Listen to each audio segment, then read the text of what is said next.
Good evening.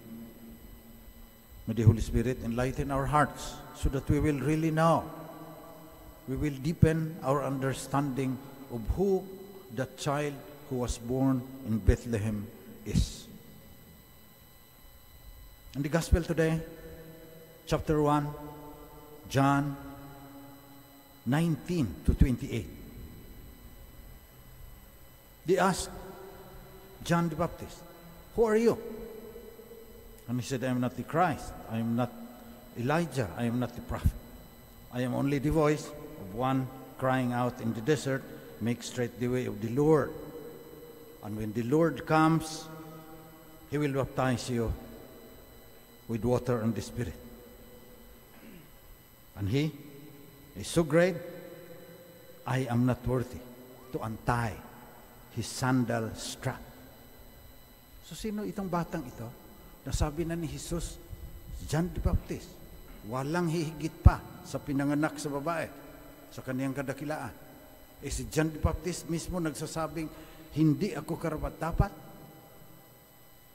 na magkalag ng tali ng kaniyang sapatos.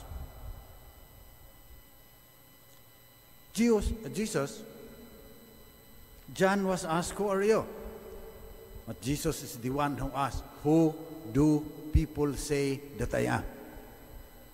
And the disciples answered, "Some say you are Elijah, some say you are a prophet. But who? But you, who do you say that I am?" And Peter said, "You are Christ, Son of God." So I am not the Christ, according to John the Baptist. And he is the Christ, Jesus is the Christ, according to St. Peter. And when he was asked, he answered, "I and the Father are one." He answered the Pharisees, "Before Abraham was, I am." And that I am is closely connected in Exodus 3:15, in the burning bush. Moses asked, "Who are you?" And Yahweh answered through the burning bush, "I am who am." The same words used.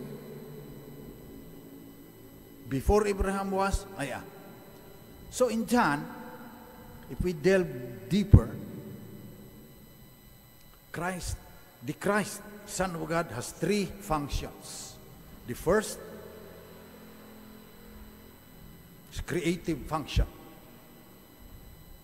Already in the first verses, the first function creative is in John 1:1 to 3. In arche, en ho logos. In principio erat verbum in Latin. In the beginning was the Word, and the Word was with God, and the Word was God. Yung batang yan. He was in the beginning with God. Everything was made through Him, and without Him was made nothing that has been made. Creative. Kasama siya sa paglikha nitong universe with its 2 trillion galaxies, and many galaxies have billions of stars. Siya gumawa niya. At siya ang gumawa pag sinabi niya na I will come back again. There will be an end. And I will bring you home to the Father. St. John also says in chapter 2 of his first letter that this is the promise that He made us, eternal life. So, if you look at our deepest selves, nagtatanong tayo, saan galing lahat yan? Sinasagot ni St. John yan. Everything was made through Him, and without Him was made nothing that has been made. Naghahanap tayo ng kahulugan ng universe na ito.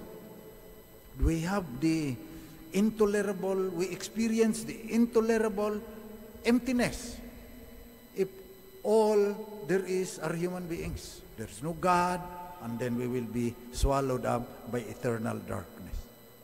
And secondly,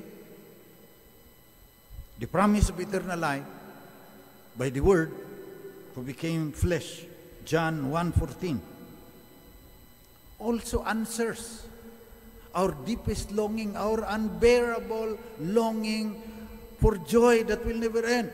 Lahat ng tao nakakaranas niyan. From the time of our Pithecanthropus erectus sometimes and the Neanderthals. Ang lalim ng ating pangangailangan, ng ating pagkaunawa. Pangangailangan na may gumawa niyan, may creator yan.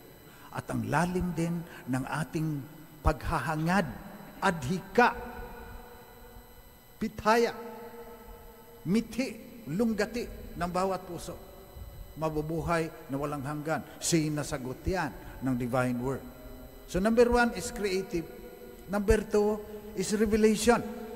He reveals to us who the most powerful, the supreme being is,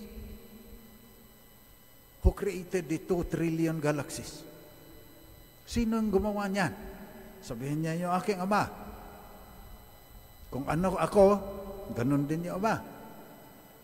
Who has seen me has seen the Father. He reveals the Father to us.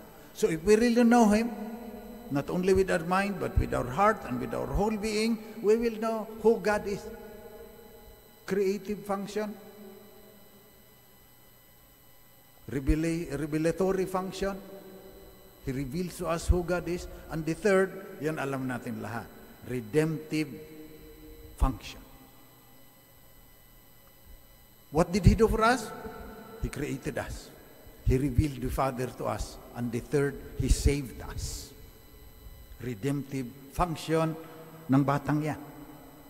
Nilikha niya kasama ng Ama ang lahat na umiiral, everything that exists.